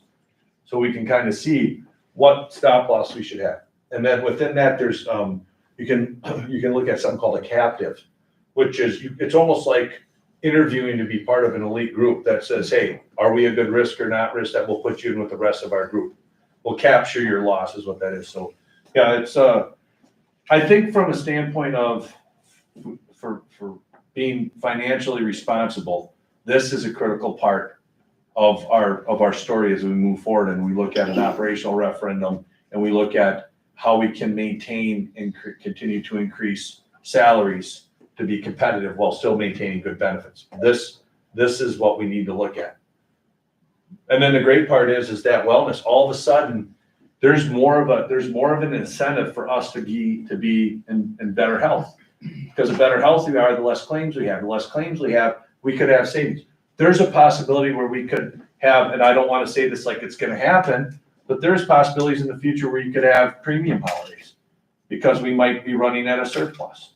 I mean, it really becomes we sleep in the bed we make, which we've never really had. Even when you're fully funded, it's impacted by other things going on in different areas and in general. Maria, anything else? Yeah, I was just gonna tack on, when you were talking about stop losses and starting at a certain stop loss, and we might have that set low at 50,000 or 75,000, just to build up our reserves. And then, as Aaron mentioned, having premium holidays, if we build our reserves up high enough and we see that, we're comfortable with where our stop loss is at and where our reserves are at, then we can lower premiums, we can do zero increase premiums, we can have a month off where nobody pays premium. So we have a lot of flexibility. It's very exciting. I mean, how we can control our own destiny, and the working group will help us decide if this is the right time to do it. So we're just taking all the steps in preparation for that, and then we'll bring more information as we have it. Excellent, thanks, Maria. Yep, so I guess that just is a really good example of the planning and the strategy that we have, looking forward to make sure that we can do what we can in order to recruit, retain, and reward a world-class staff. And this is a critical part of that. We have to get smarter and smarter and learn as we go. So, any other questions? All right. At that time, you can see future board agenda items, other announcements. Remember, we have 2 board meetings in May, Monday the 11th and then Monday the 25th. The 11th is going to be pretty much HR, issuance of contracts we have to have contracts issued to our educators by the 15th of May, so we'll have that. We'll have some music celebrations, and then since we many years we won't have a second one, but it fits that we can. And what my goal as I talk to administrators is that May, there'll also be a final report of their goals, of what their KPIs are throughout the year. Now, they're not all going to be, like Samantha will still have a lot of things to figure out about career and college ready and what all that looks like. But for the most part, as Carrie Jo was talking about, Alexia, the STAR data, all those things should be pretty good so that we can see some results. So my goal is to have our departments do their final reports in May at that meeting. And then as we move into June, then in June and July, it'll be me and you guys, and whoever else we have here will look at the referendum results, what that looks like, and then move forward. So, and then also in June will be an HR time for our educator, administrator, and support staff guides. So, and then I will work with Ted too to get maybe that second in May, that second board meeting in May, or even in June for another workshop to build off of what we've done. And Rick, you were at the one when Ted was here, and all you guys were here, so I think we have that good foundation. We've already infused some of those, and we'll just get better. And that's what I have. All right. Thank you very much. Then we'll move on to new business. The first item under there is to discuss and consider policy update and edit recommendations, and this is the second reading.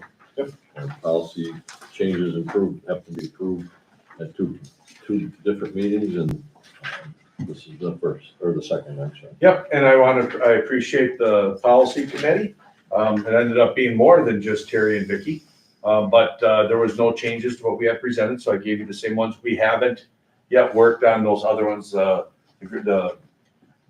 ones at Adam and the building principles and that Bridges can be working on wellness. We haven't gotten those, and I think those are going to be more of a summer kind of when school's over type of process. So as of right now, what I present is what I presented last time with edits and the additions and deletions for our board policy book.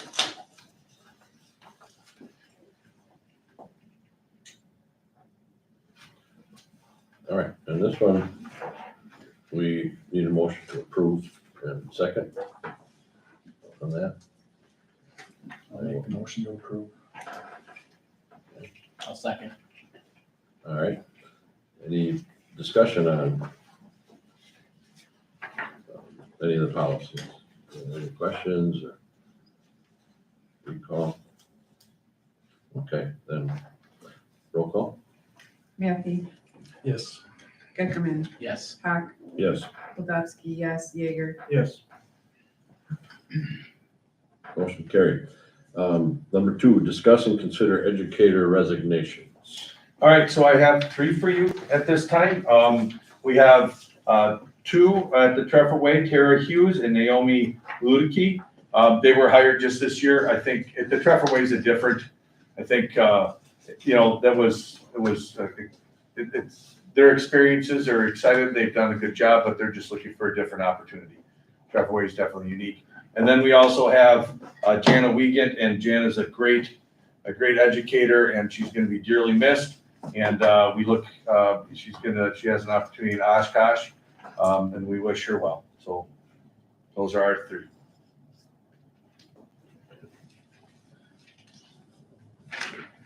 Entertain a motion to accept the resignations of the staff members as presented. So moved. Second. Second.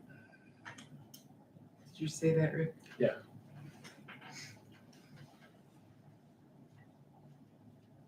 Okay. Any further discussion? Roll call? Goldowski, yes, Matthew, Yes. Hawk, Yes. Jaeger, Yes. Geckerman. Yes. Item 3, discuss and consider educator contracts for 2022-23. So at this time, what I'll do is, we have at Friendship right now, 2 for first grade. And then, and that's because of some moving around. I'll turn that over to Carrie Jo to explain. And then also 2 for English language learners at FLC.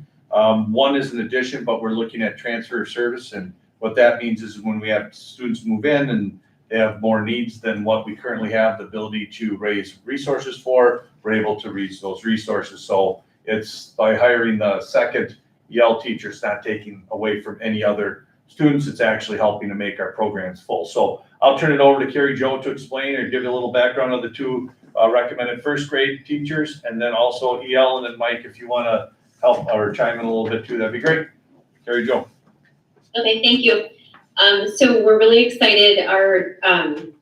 We had the opportunity to hire 2 first grade teachers. We have 2 retirements that initiated at the 5th grade level. So honoring Julie Kramer and Noelle Pilot for their years of service. They are both retiring at the end of this year. And we had some internal movement that created the vacancies in the first grade. So I, along with the 3 remaining first grade teachers, Lauren Biolo and Margaret Logeman, interviewed. We had a pretty deep pool of candidates. We interviewed a group of them and have determined the 2 that we felt would be the best fit for the organization. I don't know if I can say names or background or anything, or maybe Go for it. do. Nope, go for it. Okay, so the first candidate that we are interested in joining Team FLC is Lydia Immel. She will be graduating from St. Norbert's College in May, and she is someone who is from the Fond du Lac area, has gone to St. Mary Springs, graduated from St. Mary Springs before going on to St. Norbert. And then our other first grade hire would be Amanda Emmerich. And she lives in Van Dyne. She's been a second grade teacher in Rosendale Brandon for 6 years. So both of these ladies came very excited about the district, had some very specific interest in our district. And it will be a great addition, not only to our first grade team, but to our building as well. And then for our hires in the bilingual, bicultural, and multilingual positions, as Erin said, we had an opportunity to increase our staffing at the elementary level. Right now, we have close to 100 students who are not English is not their first language, and that is a lot of students to be serviced by one teacher. So our recommendation to hire Jen Nygaard would be for our bilingual bicultural position. That requires a license that she does carry. It's in addition to a ELL license that other teachers have, so it's a very specialized license. She will be teaching students who are newcomers or are not, are just at the very beginning stages of learning English. She will be teaching them writing. So she'll follow the Lucy Calkins writing curriculum that our general education classroom teachers are following, but she will be pulling those students out and teaching it in Spanish, so teaching in their native language. And then the next hire, Melody Maddie, she has been an EL teacher and then transitioned back to being a classroom teacher. She's coming to us from Fond du Lac. She will be working with our intermediate English language learners. So if you think about it as a layer cake, our newest to the country or our new language learners would be with Jen. And then Melody is helping to support them as they move up in their proficiency. And then our current teacher, Morgan Pilot, is working with the students just before they exit out of our EL program. So again, with these layers of support, I feel really confident and I feel much more comfortable knowing how to create an improvement plan in this space as well. And our students' access scores, they do, so again, another assessment. They've taken our access assessment in December, and those scores come out for us as administrators to start reviewing as early as Friday. So those scores are one of the criteria that help us determine which of the 3 teachers the students will be receiving services with. Excellent. Mike, do you want to add anything to the EL hires?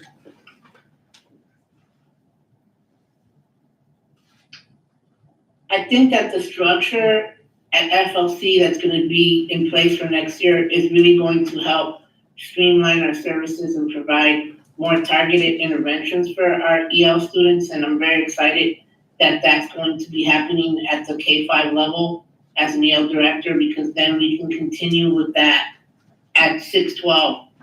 One of the things that I also want to add is that we have the ability to have a bilingual bicultural program, which will tremendously enhance our ability to have English language learners learn English quicker and then be more integrated into the curriculum at a faster pace. So I'm really excited about this, and hats off to Carrie Jo for her brainstorming and her efforts, and I just can't wait for this to get started next year.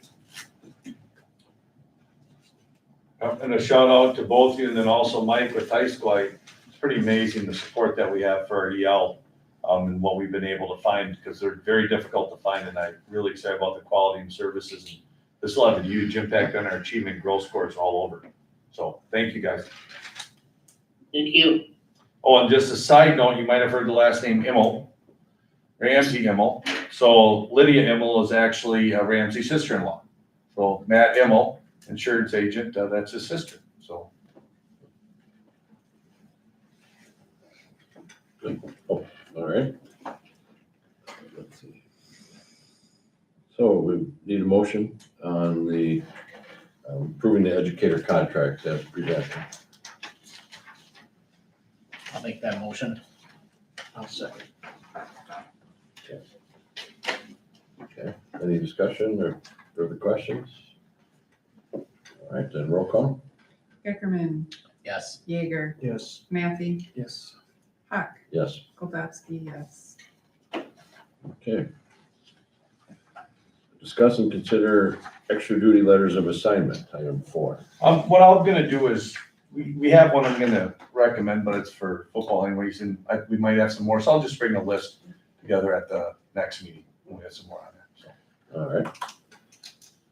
Okay, and then item 5, appoint board committee members if needed, which we do.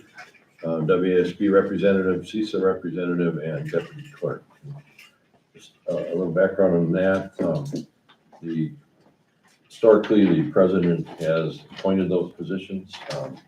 I think always with some input and some approval by the people that might be considered for those or might want to do those positions. So I will flip back here and start with, well, first of all, the policy committee. My thoughts here were Terry and Vicky just started in that role a month or two ago. So if you're willing to continue, I'd appoint Terry Yeager and Vicky Bodowski to the policy committee. That's a standing committee that needs, whenever we have had two in the past. One was negotiations, which now because the laws changed, we don't have to have that anymore. So, and then the policy committee now has become active. So that will be that one. The next one is the deputy clerk that is to be available in the, whatever reason the clerk isn't able to do something or sign something, whatever it might be. And that typically over the years has been the superintendent, because obviously that person's in the office and available if need be. So unless anyone has any concerns, I'll appoint Aaron Sadoff as the deputy clerk. All right. And the CISA 6 delegate. I don't know, Pete, maybe you can chime in here too. In my experience, and it's not even a requirement, but where the CISA 6 delegates from all 55 districts are invited to the annual meeting of CISA 6. I think that's, and sometimes the delegate went, sometimes they didn't, but they're more or less an informational liaison, I believe, right between CISA. Probably you'll get emails and information from them, and you can report as you feel necessary or informative to this board. Then the only ones who meet monthly are if you ascend to the Board of Control, which is like the executive council of the delegate, CISA delegates. So. And those are just, I have this, Steve, Wednesday, June 22nd is that organizational where the Board of Control is selected. I mean, it's one of those, every CISA has board members from the various schools that are represented, and then they have that Board of Control, and they sit very similar to as you do. And then there in our CISA would be Ted Neinske, he's the executive director, who then helps to run the cooperative education service agency of CISA. So we haven't had a real lot of, I don't think we've had somebody on the Board of Control since I've been here. The last one, or the only one that's been that I'm aware of, was Becky Kissinger. Okay. She had a special interest in that. And I'm guessing if you have a special interest or want to be on the Board of Control, they would probably be very open to having you be part of that. And that would be something that would be decided on June 22nd. It's interesting, you learn a lot. And, you know, from that point, if you're really interested at WASB, I know that some like that people from there then move on to look at maybe doing some WSB regional leadership and stuff. So it's just, it's another opportunity to grow as a board member and learn things. CISA 6 has a lot of stuff going on. So it's a possibility, but what we do need is we need somebody that is selected that Steve appoints, that is our representative. And then from that point, it's really up to that person to how far they want that representation to go. Would you concur? Yep. Okay. And rather, because of having 3 newer members, first I'll gauge any interest before just appointing one of you. If anyone wants or would like that position. Not terribly time consuming. It's just, you know, like Steve said, it's just, you get a lot of information about it. And anything that comes up. Did you get invited to the Board of Control meetings, or Yeah, are you able to go if you want to? I've been to a couple of them, and I did a couple of them virtual the last few years. Okay. It's mostly the annual Board of Control meeting is really it's about the structure of CISA 6 and how it's run. And They do a dinner too, don't they? They used to. There also could be, and this is a side note, I know Pete, you and I went to, it was a new board member thing at CISA 6. There is going to be something, Pete, still used to seeing there, right, Steve? Right, you know, so there is going to be a president and school and superintendent meeting where those two go and learn about the different nuances. One thing we definitely learned is we had it pretty easy as far as board meetings and things go, except for the past few years. So kind of to have that relationship to really build that president and superintendent relationship to really help us grow as a district. So that's gonna be coming, something that I'll talk to you about being part of too. But I will find out when the new member, there was something for CISA last week, I believe. I don't know if, did you end up going or anything? Yeah. So if there is some of those, what I would ask you is whenever you get some from WASB or CISA, you wanna go, if I'm available, I will go with you. And remember, Sarah is also your assistant, so if you wanna sign up for anything, you need anything, you can contact Sarah. I mean, it's nice if you contact me and let me know what's going on, but she can help you with all those different things. So like tonight, she'll go into WASB and, or not tonight, but in the next day or two, put in who's the different officers and things like that. So a lot of opportunities. I would put a plug in and I think they have one after every election in the spring. If you do have an opportunity to go to the CISA 6 new board member introduction, they put on a info thing up at the CISA 6 building about being a new board member. And it's a real nice introduction on a lot of little hints. My favorite one was somebody in Oakfield. They were saying, why'd you go on the board? And Pete would say, well, I'm dedicated to the community and I really wanted to serve in a different way. You know, that whole, I want to help out, right? Well, this one person got onto this board and they went around, why'd you get on the board? Well, they sold this piece of real estate way cheap and I didn't think that was right. And then somebody says, well, how do you know that? Well, I bought it. So this person had bought this property and they thought it was too inexpensive. So they got angry and they said they should have charged me more. That was impetus of this person getting on the board. It's interesting. So you get to learn that things are all the same. It's pretty fun. That was their elementary school that they had left because of shrinking enrollment. Yeah. Yeah. So would anyone want some interest in that? Okay. I'll appoint Rick Matthew then as the CISA 6 delegate. And then the last one is the WSB delegate to the delegate assembly. That's just involves an afternoon at the state convention in January where the delegates meet to vote on proposals for lobbying information for the districts that the staff, WSB staff does for in Madison and a little bit in Washington, DC. So, and I've had that position most of the time I've been on the board. And I have a love-hate thing with it. I really enjoy it. And then there's people there that, whatever, I'm not gonna get into all that, but they drive me nuts. But I'm willing to do that again. But again, if one of the new members is interested, and a good thing about that is you should, or important thing I think is, should plan to go to the convention at least for that day then out of the three. It's usually the Wednesday afternoon, the first day of the convention. So. I think you're good, Steve. What's that? I said, I think you're good. Well, and the other thing is that anybody at the convention can be observers and can be in the building or in the room. I just get to be on this side of the barrier to keep away from the public. So I'll appoint myself again then, but if you're interested, maybe at the convention, sure you can come in and watch and see if it's your cup of tea. So, all right, so that'll do that. And I think that's all we have then, right?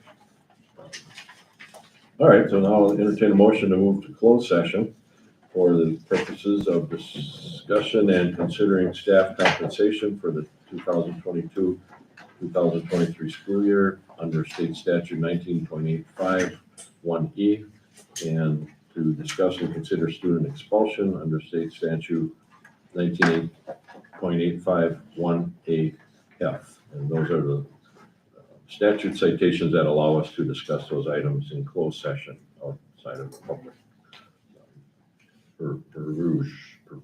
Well, whatever. So I'll entertain a motion to do that. So moved. I'll second. And then roll call. Kowalski, yes. Yeager. Yes. Ackerman. Yes. That's at All right, 9:26. thanks Samantha, Chris and Carrie Jo and Thank you guys. Judy Yep. and Mike and Maria and Lauren and Meg, and Adam and Pete, Dave. Have a good one, guys. See you tomorrow. Have a good one, thank you. Thank you. Steve, so it wasn't just go off in the sunset, but it was a little bit. I had a balance there, all right? Thank you. Are you the new president? Very good of you. Yes. All right, and the board meeting is now closed. Have a good one, everybody. Thanks for tuning in. Again. Have a good one. I'll be right back. Now you can't start it off.